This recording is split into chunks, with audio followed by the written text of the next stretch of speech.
Bonjour, et si on parlait résistance thermique et plus précisément comment calculer facilement une résistance thermique?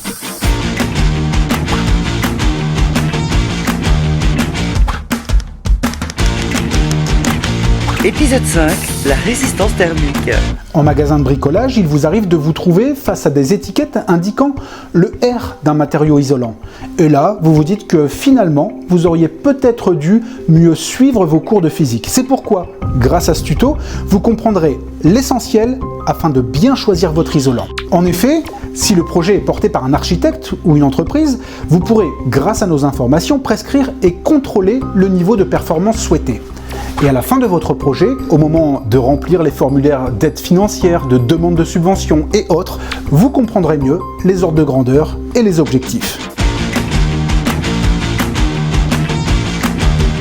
Et qu'en est-il de l'air? Selon sa température, l'air voit varier sa densité, et cela signifie une différence de pression de part et d'autre d'une paroi qui n'aura de cesse de s'équilibrer, été comme hiver, à température égale, intérieure-extérieure. Il y a donc équilibre et pas d'échange. L'objectif de l'isolation est donc de limiter au maximum les échanges, en particulier lorsque la différence de température est importante.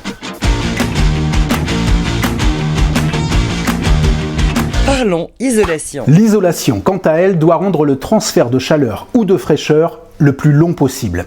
On appelle cela la résistance thermique. Et pour la calculer, il faut connaître la conductivité thermique du matériau, appelée le lambda.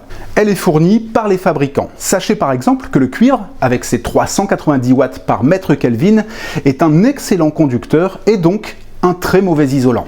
La pierre naturelle affiche elle entre 1,5 et 3,5 watts par mètre Kelvin.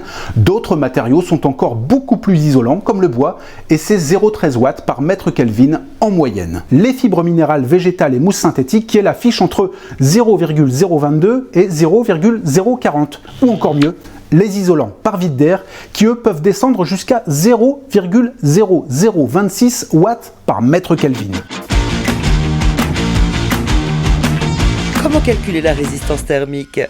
Pour obtenir la résistance thermique exprimée en mètres carrés Kelvin par watt d'une couche isolante, il faut donc diviser l'épaisseur par le lambda.